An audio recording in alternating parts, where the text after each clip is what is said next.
ಕೋಮಲ ಅವ್ರಮ್ಮ repeated ಆಗಿ ಕಾಲ್ ಮಾಡ್ತಿರ್ತಾಳೆ. ಅವಳು ಕೂಡ ಅಮ್ಮನ್ ಮನೆಗೆ ಹೋಗಕ್ಕೇನೆ ರೆಡಿ ಆಗ್ತಿರ್ತಾಳೆ. ಹಾ ಅಮ್ಮ, ಇನ್ನೊಂದು ಹಾಫ್ ಅನ್ ಅವರ್ ಅಲ್ಲಿ ಬರ್ತಿದ್ದೀನಮ್ಮ. ಅಲ್ಲಿ ಬರಕ್ಕೆ ಇನ್ನೊಂದು 2-3 ಅವರ್ ಆಗ್ಬಿಡುತ್ತಮ್ಮ. ಅಮ್ಮ ಟ್ರಾಫಿಕ್ ಬೇರೆ ಇರುತ್ತೆ. ಸರಿ, ಮೆಟ್ರೋ ಅಲ್ವಾ ಅಮ್ಮ? ಅಮ್ಮ ಲಗೇಜ್ ಎಲ್ಲ ಇದೆ ಅಲ್ವಾ ಅಮ್ಮ, ಅದಕ್ಕೆ ಕ್ಯಾಬ್ ಬುಕ್ ಮಾಡ್ಕೊಂಡಿದೀನಿ. ಬಂದ್ಬಿಡ್ತೀನಿ ಬಿಡಮ್ಮ. ಸರಿ ಅಮ್ಮ, ಬೇಗ ಬಂದ್ಬಿಡು, ನಾನ್ ನಿನ್ಗೋಸ್ಕರ ಅಡಿಗೆ ತಯಾರ್ ಮಾಡಿರ್ತೀನಿ. ಕೋಮಲ್ ಫೋನಲ್ಲಿ ಏನೋ ಹೇಳ್ಬೇಕಂತ ಬರ್ತಾಳೆ, ಅಷ್ಟ್ರಲ್ಲಿ ಕಾಲ್ ಕಟ್ ಆಗತ್ತೆ. ಅವಳು ಅಮ್ಮನ್ ಮನೆಗೆ ಹೋಗಕ್ಕೆ ಎಲ್ಲಾ ತಯಾರಿ ಮಾಡ್ಕೊಂಡಿರ್ತಾಳೆ. ಅವ್ರ ಮಕ್ಕಳಿಗೆ ಸಮ್ಮರ್ ಹಾಲಿಡೇಸ್ ಇರುತ್ತೆ, ಅದಕ್ಕೆ ಅಮ್ಮನ್ ಮನೆಗೆ ಹೋಗೋಣ ಅಂತ ಅವರು ಡಿಸೈಡ್ ಆಗಿರ್ತಾರೆ. ನನಗೆ ಆಫೀಸಲ್ಲಿ ಕೆಲಸ ಇತ್ತು, ಇಲ್ಲಾಂದ್ರೆ ನಾನೇ ಬಿಡ್ತಿದ್ದೆ ಕಾರಲ್ಲಿ. ಮತ್ತೆ ಅರ್ಜೆಂಟ್ ಮೀಟಿಂಗ್, ಅದು ಬಿಡಕ್ಕಾಗಲ್ಲ ಅದನ್ನ. ಮತ್ತೆ ನಡುವಲ್ಲಿ ಬರ್ತಿರ್ತೀನಿ. ಮತ್ತೆ ನೀನು ಆರಾಮಾಗಿರು, ಆಯ್ತಾ? ಅವಳು ಅಮ್ಮನ್ ಮನೆಗೆ ಹೋಗ್ತಿದೀನಿ ಅಂತ ತುಂಬಾ ಸಂತೋಷವಾಗಿರ್ತಾಳೆ. ಕೆಲ್ಸ ಮತ್ತೆ ಮಕ್ಕಳ ಸ್ಕೂಲ್ ಸಲುವಾಗಿ ಅವಳಿಗೆ ಪಾಪ ಹೋಗಕ್ಕೆ ಆಗ್ತಿರ್ಲಿಲ್ಲ. ಈಗ ಮಕ್ಕಳಿಗೆ ಲೀವ್ ಇರೋ ಕಾರಣದಿಂದ ಅವಳು ಸ್ವಲ್ಪ ದಿನ ಹೋಗೋಣ ಅಂತ ಡಿಸೈಡ್ ಮಾಡಿರ್ತಾಳೆ. ಅದೇ ರೀತಿ ಅವಳು ಹ್ಯಾಪಿಯಾಗಿ ಅಮ್ಮನ್ ಮನೆಗೆ ಹೋಗ್ತಾಳೆ. ಅಜ್ಜಿ, ನನಗೆ ಮ್ಯಾಂಗೋ ಶೇಕ್ ಬೇಕು. ಅಜ್ಜಿ, ನನಗೆ ಮ್ಯಾಂಗೋ ಬೇಕು. ಹಾ ಮಕ್ಕಳೇ, ಇರಿ, ಈಗ್ಲೇ ನಾನ್ ನಿಮ್ಗೋಸ್ಕರ ಮ್ಯಾಂಗೋ ಕಟ್ ಮಾಡ್ಕೊಂಡ್ ತರ್ತೀನಿ, ಆಯ್ತಾ? ಅಮ್ಮ, ಅತ್ಗೆ ಯಾವಾಗ ಬರ್ತಾರೆ ಅವ್ರ ಅಮ್ಮನ್ ಮನೆಯಿಂದ? ಬರ್ತಿರ್ತಾರಮ್ಮ, ಇವಾಗ್ಲೇ ಕಾಲ್ ಮಾಡಿದ್ರು, ಇವಾಗ್ಲೇ ಮಾತಾಡ್ದೆ ಅವ್ರ ಹತ್ರ. ಕೋಮಲ್ ಇನ್ನು ಮಾತಾಡಕ್ಕೆ ಶುರು ಮಾಡಿರ್ಲ, ಅಷ್ಟ್ರೊಳಗೆ ಅವ್ರ ಅತ್ತಿಗೆ ಮತ್ತೆ ಅವ್ರ ಮಕ್ಕಳು ಅಲ್ಲಿಗೆ ಬರ್ತಾರೆ. ಏನತ್ತೆ, ಫ್ರಿಜ್ಜಲ್ಲಿರುವ ಮಾವಿನಕಾಯಿ ಎಲ್ಲ ನಿನ್ ಮಗಳಿಗೆ ಕೊಟ್ಬಿಟ್ಯಾ, ಇಲ್ಲ ನನ್ಗೋಸ್ಕರ ಏನಾದ್ರೂ ಒಂದ್ ಇಟ್ಟಿದ್ಯಾ? ಹೇಗಿದೆ ಕೋಮಲ್? ನಮಸ್ತೆ ಅತ್ತಿಗೆ, ನಾನ್ ಚೆನ್ನಾಗಿದ್ದೀನಿ. ಮಕ್ಕಳು ಮಾವಿನಕಾಯಿ. ಆಹಾ, ಮಾವಿನಕಾಯಿ ಸೀಸನ್ ಅಲ್ವಾ, ಮಕ್ಕಳಂತೂ ಮಾವಿನಕಾಯಿ ತಿನ್ಬೇಕಂತ ಕೇಳ್ತಾ ಇರ್ತಾರೆ. ಇಲ್ಲೋಡಿ, ನಾನು ಮಾವಿನಕಾಯಿ ತಂದಿದ್ದೀನಿ, 5 kg ಇದೆ, ಆಯ್ತಾ? ಇಲ್ಲೇ ಮನೆ ಕೂಡ ಪಕ್ಕದಲ್ಲೇ ಅಲ್ವಾ, ಅವಾಗವಾಗ ಹೋಗೋವಾಗ ಅಲ್ಲಿಂದ ಏನಾದ್ರೂ ತರ್ತಾ ಇರ್ತೀನಿ. ಇಲ್ಲಿಂದ ಕೂಡ ನಾನು ಖಾಲಿ ಕೈಲಿ ಹೋಗಲ್ಲ ಬಿಡಿ, ಏನಾದ್ರೂ ತಗೊಂಡ್ ಹೋಗ್ತಾ ಇರ್ತೀನಿ. ಹಾ ಅಮ್ಮ, ಸುನೇನಾ, ಕೋಮಲ್ ಕೂಡ ಮಾವಿನಕಾಯಿ ತಂದವಳೆ, ಆಯ್ತಾ? ಹಾ, ಒಳ್ಳೇದಾಯ್ತು ಬಿಡಿ. ಮಕ್ಕಳಿದಾರಲ್ವಾ, ಅವಾಗವಾಗ ಏನಾದ್ರೂ ತಿನ್ಬೇಕಂತ ಕೇಳ್ತಾ ಇರ್ತಾರೆ. ನಾನು ಮಾವಿನಕಾಯಿನ ಫ್ರಿಜ್ಜಲ್ಲಿ ಇಟ್ಬಿಡ್ತೀನಿ ಹಂಗಂತ ಹೇಳಿ ಸುನೈನಾ ಅಲ್ಲಿಂದ ಹೋಗ್ಬಿಡ್ತಾಳೆ. ಆಗ ಕೋಮಲ್ ಅಂತಾಳೆ, ಅಮ್ಮ, ಇದಕ್ಕೆ ನನ್ಗೆ ಇಲ್ಲಿ ಬರಕ್ ಇಷ್ಟ ಆಗಲ್ಲಮ್ಮ. ನೋಡು ಹೆಂಗ್ ಮಾತಾಡ್ತಾಳೆ ನಿಮ್ಮ ಸೊಸೆ ಅಂತ.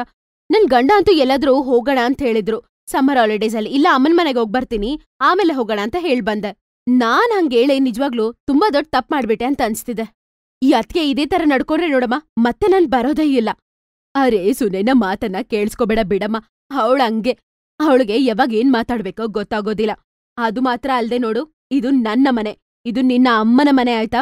ನೀನ್ ಯಾವಾಗ್ ಬರ್ಬೇಕೋ ಅವಾಗೆಲ್ಲ ನೀನ್ ಬರ್ಬಹುದು. ನಿಮ್ಮ ಅಪ್ಪ ಇದ್ದಿದ್ರೆ ಇವತ್ತು ನೀನ್ ಬರೋದ್ರಿಂದ ಎಷ್ಟು ಸಂತೋಷ ಪಡ್ತಿದ್ರು. ಹಂಗಂತ ಅವ್ರಮ್ಮ ಅಳೋದನ್ನ ಶುರು ಮಾಡಿದ ತಕ್ಷಣ ಅವಳು ಬಾಯಿ ಮುಚ್ಕೋತಾಳೆ. ಅಷ್ಟರಲ್ಲೇ ಅವಳು ಮಾತನ್ನ ಬದಲಾಯಿಸ್ತಾಳೆ. ಅಮ್ಮ ನೋಡಮ್ಮ, ಅಣ್ಣ ಬರೋವಾಗ ನನ್ಗೆ ರಸಗುಲ್ಲ ತಗೊಂಡ್ ಬರಕ್ ಹೇಳಿ, ಆಯ್ತಾ? ನನ್ ತಿನ್ಬೇಕನ್ನಿಸ್ತಿದೆ. ಆಗ ಕೋಮಲ್ ಅವ್ರ ಅಣ್ಣ ಬರ್ತಾನೆ. ನನಗ್ ಗೊತ್ತು ನೀನ್ ಬರೋದು, ಅದಕ್ಕೆ ಬೆಂಗಾಲಿ ರಸಗುಲ್ಲ ನಾನು ತಂದಾಗಿದೆ. ತಕೋ ನಿನ್ನ ಬಂಗಾಲಿ ರಸಗುಲ್ಲ, ಚೆನ್ನಾಗಿದ್ಯಾ ನೋಡು. ನಮಸ್ತೆ ಅಣ್ಣ, ಹೇಗಿದ್ದೀರಾ? ನಾನ್ ಬರೋದು ಜ್ಞಾಪಕ ಇಟ್ಕೊಂಡಿದ್ಯಾ? Thank you. ಅಮ್ಮ ಹೇಳಿದ್ರು ನೀನ್ ಬರ್ತಾ ಇದೀಯಾ ಅಂತ. ಮತ್ತೆ ಇವ್ರು ಹೇಗಿದ್ದಾರೆ? ಹಾ ಅಣ್ಣ, ಎಲ್ಲ ಚೆನ್ನಾಗಿದೆ. ದೇಸಿ ತುಪ್ಪ ತಗೊಂಡ್ ಬಂದ್ರ? ಬರೋವಾಗ ತಗೊಂಡ್ ಬರಕ್ ಹೇಳ್ದೆ ಅಲ್ವಾ ನಿಮ್ಗೆ? ಅರೆ ಅಯ್ಯೋ, ಮರ್ತೋಯ್ತು. ನಾನ್ ಹೇಳಿರುವ ಕೆಲ್ಸ ನೀವ್ ಮರ್ತೋಗ್ಬಿಡ್ತೀರಾ. ತಂಗಿಗೆ ಮಾತ್ರ ರಸಗುಲ್ಲ ತಂದಿದ್ದೀರಾ. ನಾನೇನಾದ್ರೂ ಗೀ ನನ್ಗೋಸ್ಕರ ಕೇಳ್ತಿದ್ದೇನಾ? ನಿಮ್ ಮಕ್ಕಳು ಅದಿಲ್ಲ ಅಂದ್ರೆ ಊಟ ಮಾಡೋದಿಲ್ಲ. ಏನ್ ಪರವಾಗಿಲ್ಲ ಅತ್ಗೆ, ಮಕ್ಕಳು ಗೀ ಹಾಕಿ ಪರೋಟ ತಿನ್ಬೇಕಂತ ಏನ್ ಅವಶ್ಯಕತೆ ಇಲ್ಲ. ನಾರ್ಮಲ್ ರೊಟ್ಟಿನೂ ತಿಂತಾರೆ. ಮತ್ತೆ ನೀವು ದಾಲ್ ಚಾವಲ್ ಮಾಡಿದಿರಲ್ವಾ? ಇಲ್ಲ, ನಮ್ ಮನೆಗ್ ಬಂದಿರುವ ನಮ್ಮ ನಾದ್ನಿ ಮಕ್ಕಳಿಗೆ ನಾನ್ ಗೀ ಕೊಟ್ಟಿಲ್ಲ ಅಂತ ಯಾರು ಮಾತಾಡ್ಕೋಬಾರ್ದು. ಬೇಕೇ ಬೇಕು ನನ್ಗೆ. ಹೋಗ್ತಿದ್ದೀನಿ. ಇದನ್ನ ಡೈರೆಕ್ಟ್ ಆಗಿ ಹೇಳ್ಬೋದಲ್ವಾ, ಮತ್ತೆ ಇದನ್ ತಿರ್ಗಿಸಿ ಮುರ್ಗಿಸಿ ಯಾಕೆ? ಆಗ ರವಿ ಗೀ ತಗೊಂಡ್ ಬರಕ್ಕಂತ ಹೋಗ್ಬಿಡ್ತಾನೆ. ಇವಳಂತೂ ಸುನೈನಾ ಯಾವಾಗ್ಲೂ ಚೆನ್ನಾಗಿರ್ತಾಳೆ, ಆದ್ರೆ ಕೋಮಲ್ ಮನೆಗ್ ಬಂದ್ಬಿಟ್ರೆ ಹೀಗೆ ಯಾವಾಗ್ಲಾದ್ರೂ ಹುಚ್ಚಿ ತರ ಆಡ್ತಿರ್ತಾಳೆ. ಅದಕ್ಕೆ ಪಾಪ ಅವಳಿಗೆ ಮನೆಗ್ ಬರೋದಕ್ಕೆ ಇಷ್ಟನೇ ಇರೋದಿಲ್ಲ. ಅಮ್ಮ ಮತ್ತೆ ಅಣ್ಣನ ನೋಡಕ್ ಮಾತ್ರ ಬರ್ತಾ ಇದ್ಲು. ಅಮ್ಮ ಜ್ಞಾಪಕ ಇಟ್ಕೋ, ಅಮ್ಮ ನಿನ್ನ ಮತ್ತೆ ಅಣ್ಣನ ನೋಡಕ್ ಬರ್ತೀನಿ. ಈ ಅತ್ತಿಗೆ ಇರೋದ್ರಿಂದ ಬರಕ್ಕೆ ಇಷ್ಟ ಇಲ್ಲ ನಂಗೆ. ಕೋಮಲ್ಗಲ್ಲಿ ಇರೋದಕ್ಕೆ ಇಷ್ಟ ಆಗೋದಿಲ್ಲ, ಯಾಕಂದ್ರೆ ಅವಳ ಅತ್ತಿಗೆ ತುಂಬಾ ಓವರ್ ಆಗಿ ಆಕ್ಟಿಂಗ್ ಮಾಡ್ತಿರ್ತಾಳೆ. ಒಂದಿನ ಎಲ್ಲರೂ ಸೇರ್ಕೊಂಡು ಮಾಲ್ಗೆ ಹೋಗ್ತಾರೆ. ಅಪ್ಪ, ನನ್ಗೆ ಗೇಮ್ಸ್ ಆಡ್ಬೇಕು. ಅಪ್ಪ, ಆಡಕ್ ಹೋಗೋಣ. ಈಗ ಬೇಡ ಕಣ್ರೋ, ಸ್ವಲ್ಪ ಮತ್ತೆ ಹೋಗೋಣ. ಈಗ ಮಾಲ್ ತಿರುಗಿ. ಅಣ್ಣ, ಇದು ಮಾಲ್ ಬದ್ಲಾಗಿದೆ ಅಲ್ವಾ? ಫಸ್ಟ್ ಚಿಕ್ಕದಾಗಿತ್ತು, ಇವಾಗೆಲ್ಲ ಚೇಂಜ್ ಆಗಿದೆ. ಇನ್ನೂ ದೊಡ್ಡದಾಗುತ್ತೆ. ಮಾಮ, ಕಾರ್ನ್ ತಿನ್ಬೇಕು. ನನ್ಗೆ ಐಸ್ ಕ್ರೀಮ್ ಬೇಕು. ಈಗ್ಲೇ ತಿನ್ನಿಸ್ತೀನಿ, ಬಾ ಸುನೇನಾ, ಹೋಗೋಣ ಬನ್ರಮ್ಮ. ರವಿ ಎಲ್ಲರಿಗೂ ಐಸ್ ಕ್ರೀಮ್ ತಗೊಡ್ತಾನೆ. ರಿಂಕು ಅವನ್ಗಿಷ್ಟ ಆಗಿರುವ ಕೋನ್ ಐಸ್ ಕ್ರೀಮ್ ತಗೊಂಡು ತಿಂತಾಳೆ. ಎಲ್ಲರೂ ಐಸ್ ಕ್ರೀಮ್ ತಿಂತಾರೆ. ನಡಿರಿ ಮಕ್ಳ, ಗೇಮ್ಸ್ ಪಾರ್ಲರಿಗೆ ಹೋಗೋಣ, ಗೇಮ್ಸ್ ಆಡೋಣ ಅಲ್ಲಿ. ರವಿ ಎಲ್ಲಾರ್ನೂ ಗೇಮ್ ಪಾರ್ಲರ್ಗೆ ಕರ್ಕೊಂಡು ಹೋಗೋಣ ಅಂತ ಹೋಗ್ತಾನೆ. ನೋಡಿದ್ರೆ ಗೇಮ್ ಪಾರ್ಲರ್ ಮುಚ್ಚಿಬಿಟ್ಟಿರುತ್ತೆ. ಅಣ್ಣ ಗೇಮ್ ಪಾರ್ಲರ್ ಬಂದ. ಹೌದ್ರಿ ಅಣ್ಣ, ಕೆಲ್ಸ ಆಗ್ತೈತಿ. ನಡೀರಿ ಮಕ್ಳ, ಗೇಮ್ ಪಾರ್ಲರ್ ಬಂದಾಗಿದ್ಯಲ್ವಾ, ಸ್ವಲ್ಪ ತಿರ್ಗಾಡಿ ಮನೆಗೆ ಹೋಗೋಣ.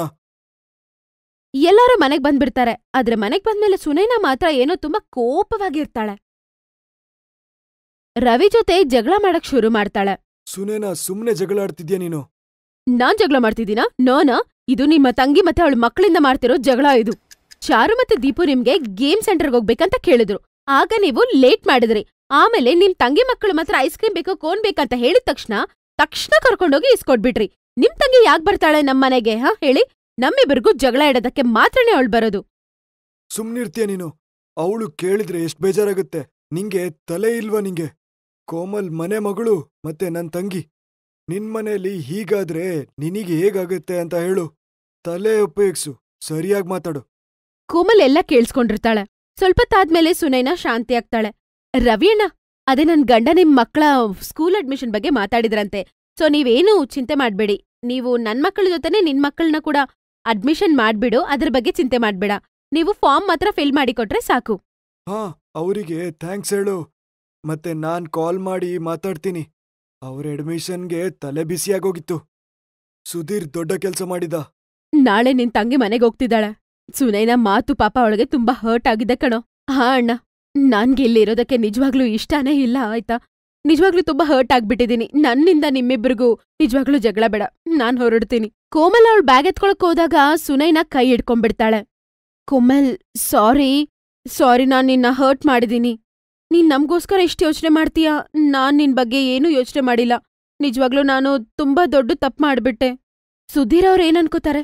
ಇನ್ನು ಸ್ವಲ್ಪ ದಿನ ಇದ್ ಹೋಗಿ ಮಕ್ಕಳು ಬೇರೆ ಇಲ್ಲಿರ್ಬೇಕಂತ ತುಂಬಾ ಇಷ್ಟಪಡ್ತಿದ್ದಾರೆ. ನಾನು ಕೋಪದಲ್ಲಿ ತುಂಬಾ ತಪ್ಪು ಮಾಡ್ಬಿಟ್ಟಿದೀನಿ. ನೀನ್ ನನ್ನನ್ನ ಕ್ಷಮ್ಸು, ದಯವಿಟ್ಟು ನನ್ನನ್ನ ಕ್ಷಮ್ಸಾಯ್ತಾ? ಅತಿಗೆ ಪ್ಲೀಸ್, ನೀವ್ ನನ್ನ ಹತ್ರ ಸಾರಿ ಹೇಳ್ಬೇಡಿ. ನೀವ್ ನನ್ಗಿಂತ ದೊಡ್ಡವರು. ಮನಸ್ಸಲ್ಲಿರುವ ಭಾರನೇ ಇಳಿದು ಹೋದಂಗಾಗತ್ತೆ. ಇಬ್ರು ಸಂತೋಷ ಪಡ್ತಾರೆ. ಇಬ್ರು ಒಬ್ರನ್ನೊಬ್ರು ಹಪ್ಕೊಂಡು ಕಣ್ಣೀರ್ ಬಿಡ್ತಾರೆ. ಈಗ ಎಲ್ಲ ಸರಿ ಹೋಗುತ್ತೆ. ಸುನೈನಾಗೆ ತುಂಬಾ ಚೆನ್ನಾಗ್ ಅರ್ಥ ಆಗತ್ತೆ. ಸುನೈನಾ ಅವಳು ತಪ್ಪನ ಅರ್ಥ ಮಾಡ್ಕೋತಾಳೆ. ಅದು ಮಾತ್ರ ಅಲ್ಲದೆ ಅವಳು ಬೇರೆ ಮನೆ ಹುಡುಗಿ ಹೇಗಾಗ್ತಾಳೋ ಅದೇ ತರ ಕೋಮಲ್ ಈ ಮನೆ ಹುಡುಗಿ ಅಂತ. ಅವಳಿಗೆ ಈ ತರ ಆದ್ರೆ ಅವಳೆಷ್ಟ್ ಬೇಜಾರ್ ಮಾಡ್ಕೋತಾಳೆ. ಆದ್ರಿಂದ ಕೋಮಲ್ಗೆ ಯಾವಾಗ್ಲೂ ಬೇಜಾರಾಗ್ಬಾರ್ದಂತ ಅವಳು ಡಿಸೈಡ್ ಮಾಡ್ಕೋತಾಳೆ. ಆಮೇಲೆ ಸಂತೋಷವಾಗಿರ್ತಾರೆ.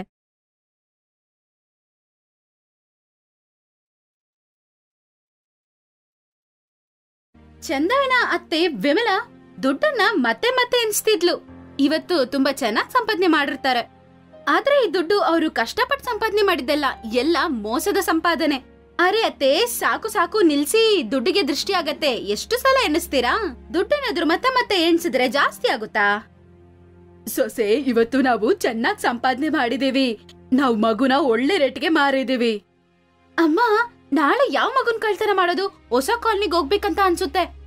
ಹಾಸ್ಪಿಟ್ಲಲ್ಲಿ ತುಂಬಾ ಕಷ್ಟ ಆಗ್ತಿದೆ ಮಗುನೆತ್ತೋದು. ಅರೆ ಸೊಸೆ, ಹೊಸ ಕಾಲನಿ ಇದೆ ಅಲ್ವಾ ತಾಯಿ? ಅಲ್ಲಿ ಯಾವ್ದೋ ಮಗುಗೆ ಮಗು ಹುಟ್ಟುತ್ತಂತೆ. ನನ್ ಗೊತ್ತಾಯ್ತು. ಅವ್ರಿಗೆ ಮನೆ ಕೆಲ್ಸದವ್ರು ಬೇಕಂತೆ. ಅರ್ಥ ಆಯ್ತಲ್ವಾ ನಾನು ಏನ್ ಹೇಳ್ತಿದೀನೋ? ಹಾ ಅಮ್ಮ, ಇಷ್ಟು ದಿನ ನಮ್ ಮಕ್ಕಳನ್ನ ಕಳ್ತನ ಮಾಡ್ತಿದೀವಿ. ನೀವೇನ್ ಹೇಳ್ತಿದೀರಂತ ನನಗ್ ಗೊತ್ತಿಲ್ವಾ? ನೋಡ್ಕೊಳ್ಳೋಣ ಬಿಡಿ.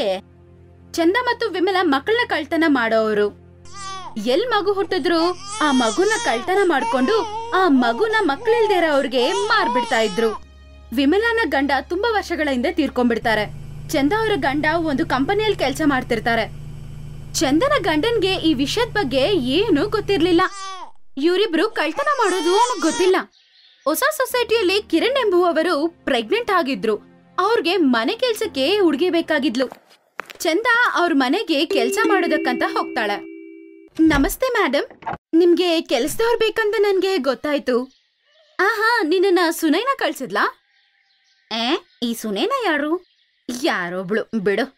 ಆಹಾ, ಸುನೈನಾ ಅವರೇ ಕಳ್ಸಿದ್ದು. ನೀನ್ ಬಂದು ತುಂಬಾ ಒಳ್ಳೇದಾಯ್ತು. ಎಲ್ಲ ಏನೇನ್ ಮಾಡ್ಬೇಕಂತ ಹೇಳ್ಬಿಡ್ತೀನಿ.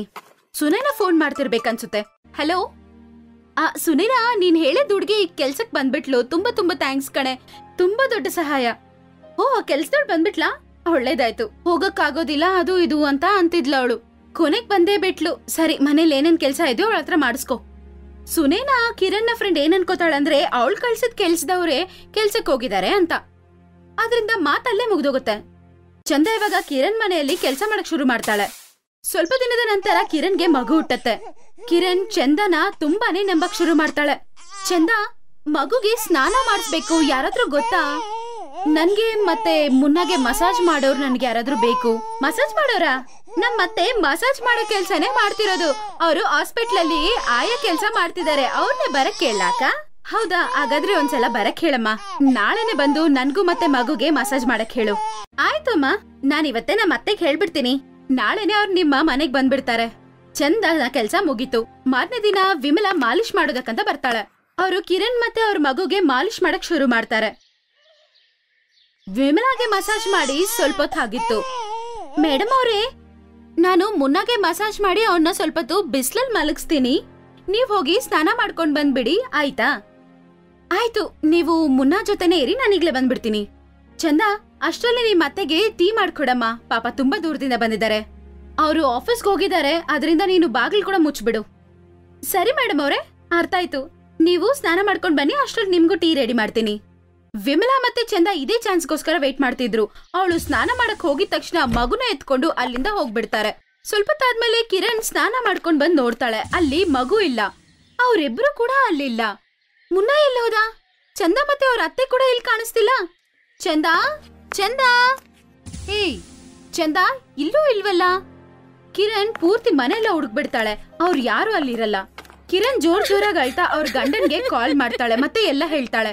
ಸ್ವಲ್ಪ ತಲೆ ಪೊಲೀಸರು ಅಲ್ಲಿಗೆ ಬರ್ತಾರೆ. ನೀವ್ ಹೇಳಿರೋ ರೀತಿನೇ ಕೆಲವು ದಿನದ ಹಿಂದೆ ನೀವು ಚಂದನ ಕೆಲ್ಸಕ್ಕೆ ಇಟ್ಕೊಂಡಿದ್ರಾ? ಮತ್ತ ಅವಳ ಅತ್ತೆನ ಮಾಲಿಶಿಗಂತ ಕರ್ದಿದ್ರಾ? ಹಾ, ಹಾಗಾದ್ರೆ ಎಲ್ಲ ನೋಡಿದ್ರೆ ಈ ಮಕ್ಳ ಕಳ್ಳೀರು ಇವ್ರೇ ಅಂತ ಕಾಣಿಸುತ್ತೆ. ಕೆಲವು ದಿನದ ಹಿಂದೆ ಹಾಸ್ಪಿಟ್ಲಲ್ಲೂ ಕೂಡ ಇವರು ಮಕ್ಳನ್ನ ಕದ್ದಿದ್ರು. ಸ್ವಲ್ಪ ಟೈಮಿಂದ ಇವರು ಹಾಸ್ಪಿಟ್ಲಲ್ಲಿ ಕದೀತಿಲ್ಲ, ಯಾಕಂದ್ರೆ ಪೊಲೀಸಲ್ಲಿರ್ತಾರಲ್ವಾ, ಅದಕ್ಕೆ ಸೊಸೈಟಿಗೆ ಬಂದಿದ್ದಾರೆ ಅವರು. ನೀವ್ ಎದುರುಬೇಡಿ, ಪೊಲೀಸ್ ಬೇಗ ಅವರನ್ನ ಹಿಡಿತಾರೆ. ನಿಮಗೆ ಕೆಲ್ಸದವರು ಹೇಗ್ ಗೊತ್ತಾದ್ರು? ನನ್ನ ಫ್ರೆಂಡ್ ಸುನೈನಾನೇ ಅವ್ರನ್ನ ಕಳ್ಸ್ಕೊಟ್ಟಿದ್ದು. ಕಿರಣ್ ಪೊಲೀಸ್ಗೆ ನಡೆದ ಎಲ್ಲ ವಿಷಯ ಹೇಳ್ತಾಳೆ. ಅಷ್ಟರಲ್ಲಿ ಸುನೈನಾ ಅಲ್ಲಿಗೆ ಬರ್ತಾಳೆ. ಅವಳು ಹೇಳಿದ ಮಾತನ್ನ ಕೇಳಿ ಎಲ್ಲರೂ ತುಂಬಾ ಶಾಕ್ ಆಗ್ಬಿಡ್ತಾರೆ. ಸುನೈನಾ ಜೊತೆ ಒಬ್ಬ ಹೆಂಗಸಿದ್ಲು. ಕಿರಣ್, ನಾನ್ ಕಳ್ಸಿದ್ದು ಇವಳನ್ನ, ನೀನ್ ಯಾವ ಕೆಲ್ಸದವಳನ್ನ ಕೆಲ್ಸಕ್ಕೆ ಇಟ್ಕೊಂಡೆ? ಇವಳು ನಿನ್ ಮನೆ ಕೆಲ್ಸ ಮಾಡಕ್ ಬಂದಿಲ್ವಂತೆ. ಅಕ್ಕವ್ರೆ, ಅದೇನೂ ಇಲ್ಲ, ನನ್ ಮಗಗ್ ಮೈ ಹುಷಾರಿಲ್ಲ, ನನ್ ಕೈಲಿ ಬರಕ್ಕಾಗಿಲ್ಲ. ಅದನ್ನ ನೀವ್ ಹತ್ರ ಹೇಳಕ್ಕೂ ನಂಗೆ ಪುರ್ಸತ್ತಿಲ್ಲ. ನಾನು ಒಂದ್ 23 ದಿನದಿಂದ ಕೆಲ್ಸಕ್ಕೆ ಹೋಗಿಲ್ಲ ಅಕ್ಕ. ನೇನಾ ಮತ್ತೆ ಅವ್ರ ಕೆಲ್ಸದವ್ರು ಮಾತಾಡೋದೆಲ್ಲ ಕೇಳಿ ಅವಳು ಶಾಕ್ ಆಗ್ತಾಳೆ. ಇನ್ಸ್ಪೆಕ್ಟರ್ ಸರ್, ಏನಾದ್ರೂ ಮಾಡಿ ನೀವು ಬೇಗ, ದಯವಿಟ್ಟು. ಇಲ್ಲ ಅಂದ್ರೆ ಅವರಿಬ್ರು ನಮ್ಮ ಮಕ್ಕಳನ್ನ ಯಾರಿಗಾದ್ರೂ ಮಾರ್ಬಿಡ್ತಾರೆ ಸರ್. ಇವರು ನಮ್ಮ ಸ್ಕೆಚ್ ಆರ್ಟಿಸ್ಟ್, ಇವ್ರಿಗೆ ಅವರ ಮುಖಚರ್ಯೆ ಹೇಳಿ. ಇವರು ಡ್ರಾ ಮಾಡ್ತಾರೆ, ಮತ್ತವರನ್ನ ನಾವು ಬೇಗ ಹಿಡಿತೀವಿ. ಕಿರಣ್ ಸಹಾಯದಿಂದ ಪೊಲೀಸ್ಗೆ ಅವರಿಬ್ರು ಹೆಂಗಿರ್ತಾರೆ ಅನ್ನೋದು ಗೊತ್ತಾಗತ್ತೆ.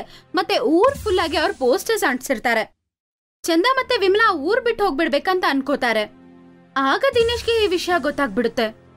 ನೀವಿಬ್ರು ಮಕ್ಳು ಕದಿತೀರಾ? ಈ ಕೆಲ್ಸದಲ್ಲಿ ನಾನ್ ನಿಮಗ್ ಸಹಾಯನೇ ಮಾಡಲ್ಲ. ಪೊಲೀಸಿಗೆ ನಾನೆಲ್ಲ ಹೇಳ್ತೀನಿ. ಇಲ್ಲ ರೀ, ಪೊಲೀಸ್ಗೆಲ್ಲ ನೀವೇನ್ ಹೇಳ್ಬೇಡಿ. ನಾವು ತುಂಬಾ ಕಷ್ಟಪಟ್ಟು ಇಷ್ಟು ದುಡ್ಡು ಸಂಪಾದನೆ ಮಾಡಿದೀವಿ. ಇನ್ಮೇಲೆ ನಾವ್ ಇಲ್ಲಿಂದ ಹೋಗ್ಬಿಡ್ತೀವಿ. ನಾವ್ ಈ ಮಗುನ ಒಂದ್ ಕುಟುಂಬಕ್ಕೆ ಮಾರ್ತಿದೀವಿ. ಅವ್ರು ಈ ಮಗುನ್ ತಗೊಂಡು 10 ಲಕ್ಷ ಕೊಡ್ತೀನಿ ಅಂತ ಹೇಳ್ತಿದ್ದಾರೆ. ಸೊಸೆ ಸರಿಯಾಗೆ ಹೇಳ್ತಿದ್ದಾಳೆ. ಎಷ್ಟು ದಿನ ಬೇರೆಯವ್ರಿಗೆ ಕೆಲ್ಸ ಮಾಡ್ಕೊಂಡ್ ಬಾಳೋದಂತ ಹೇಳಿ. ನಿನ್ ಬಗ್ಗೆ ಯೋಚನೆ ಮಾಡು, ಈ ಪ್ರಪಂಚದ ಬಗ್ಗೆ ಅಲ್ಲ. ನಾವು ಲಕ್ಷಗಟ್ಲೆ ಸಂಪಾದನೆ ಮಾಡಿದೀವಿ. ಇವಾಗ ದೇಶ ಬಿಟ್ಟು ಹೋಗ್ಬಿಡೋಣ ಅಷ್ಟೇ. ಬನ್ನಿ ಅಮ್ಮ, ರಾತ್ರಿ ಆಯ್ತು. ಇವಾಗ ಯಾರು ನಮ್ಮನ್ನ ನೋಡೋದಿಲ್ಲ. ಮಗುಗೆ ನಿದ್ರೆ ಮಾತ್ರ ಕೊಟ್ಟು ನಿದ್ದೆ ಮಾಡಿಸ್ಬಿಟ್ಟಿದೀನಿ. ನಾವು ಬೇಗ ಈ ಮಗುನ ಆ ಕುಟುಂಬಕ್ಕೆ ಕೊಟ್ಟು ದುಡ್ಡು ತಗೊಂಡ್ಬಂದ್ಬಿಡಣ. ಮತ್ತೆ ಇದೇ ದಿನ ರಾತ್ರಿ ದೇಶನ ಬಿಟ್ಟು ಹೋಗ್ಬಿಡಣ. ಚಂದ ಮತ್ತೆ ವಿಮಲ ಮಗುನ ಎತ್ಕೊಂಡು ಮಗುನ್ ಮಾರೋದಕ್ಕೆ ಹೋಗ್ತಾ ಇರ್ತಾರೆ. ಮಗುನ ಮಾರಿ ಮನೆಗ್ ಬರ್ತಾರೆ. ಆಗ ಪೊಲೀಸರು ಇರ್ತಾರೆ ಮನೆಯಲ್ಲಿ. ಅವ್ರನ್ನ ನೋಡಿ ಗಾಬರಿ ಆಗ್ತಾರೆ. ಇನ್ಸ್ಪೆಕ್ಟರ್ ಸರ್, ಇವರೇ ಕಳ್ರು. ನನ್ನ ತಾಯಿ ಮತ್ತೆ ಹೆಂಡತಿ, ಇವರೇ ಮಗುನ ಕದಿಯೋದು. ಕರ್ಕೊಂಡೋಗಿ ಇವ್ರನ್ನ. ದಿನೇಶ್, ಒಳ್ಳೆ ಕೆಲಸ ಮಾಡಿದೀರಾ ನೀವು. ನಿನ್ನ ತಾಯಿ ಮತ್ತೆ ಹೆಂಡತಿನ ಪೊಲೀಸಿಗೆ ಹಿಡಿದುಕೊಟ್ಟು ಮನುಷ್ಯತ್ವದ ಕೆಲಸ ಮಾಡಿದ್ಯಲ್ವಾ, ಅದನ್ನೆಲ್ಲರೂ ಮಾಡಲ್ಲ. ಇನ್ಸ್ಪೆಕ್ಟರ್ ಸರ್, ಮಕ್ಳಿಗೆ ಯಾರಿಗ್ ಮಾರಿದಾರೋ ಇದನ್ನ ಅವ್ರು ಹೇಳ್ಬಿಡ್ತಾರೆ. ಮತ್ ಇವ್ರ ಮುಖ ನಾನು ನೋಡಕ್ಕೆ ಆಗ್ತಿಲ್ಲ. ನಮ್ಮನ್ನ ಕ್ಷಮಿಸಿ ಇನ್ಸ್ಪೆಕ್ಟರ್ ಅವರೇ, ತುಂಬಾ ದೊಡ್ಡ ತಪ್ಪು ಮಾಡ್ಬಿಟ್ವಿ. ನೋಡ್ರಿ, ನಾವು 3 ಜನ ಚೆನ್ನಾಗಿರ್ಬೇಕಂತೇನೆ ನಾವು ಈ ಕೆಲ್ಸ ಮಾಡ್ಬಿಟ್ವಿ. ಕ್ಷಮಿಸಿ. ಪೊಲೀಸ್ ಹತ್ರ ದಯವಿಟ್ಟು ಹೇಳ್ರಿ, ಬೇಡ ಅಂತ ಹೇಳಿ. ದಿನೇಶಿನ ಕಣ್ಣಲ್ಲಿ ನಾಚಿಕೆಯ ಕಣ್ಣೀರು. ಅವ್ರ ತಾಯಿ ಮತ್ತೆ ಹೆಂಡತಿಯಿಂದ ಅವನ್ ಮಾನ ಮರ್ಯಾದೆನೇ ಹೋಗಿತ್ತು. ವಿಮಲಾ ಮತ್ತೆ ಚಂದ ಹೇಳಿರುವ ಮನೆಗೆ ಪೊಲೀಸ್ ಹೋಗಿ ಮಗುನ ತಗೊಂಡ್ ಬಂದು ಆ ಮಗುನ ಕಿರಣ್ಗೆ ಕೊಡ್ತಾರೆ. ವಿಮಲಾ ಮತ್ತೆ ಚಂದನ ಜೈಲ್ಗೆ ಹಾಕ್ತಾರೆ. ದಿನೇಶ್ ಅಮ್ಮ ಮತ್ತೆ ಹೆಂಡತಿನ ಪೊಲೀಸ್ಗೆ ಹಿಡಿದುಕೊಟ್ಟು ಮಾನವೀಯತೆ ಅಂದ್ರೆ ಏನು ಅಂತ ಪ್ರೂವ್ ಮಾಡಿದ್ರು. Best buddies. Hello friends, Thanks for watching this video. अगर आपको ये वीडियो पसंद आया है तो प्लीज लाइक, सब्सक्राइब, कमेंट्स करें इस वीडियो पर और हाँ, शेयर करना भी ना भूलें। और भी मजेदार वीडियो देखने के लिए नीचे दिए गए बेल आइकॉन को दबाएं।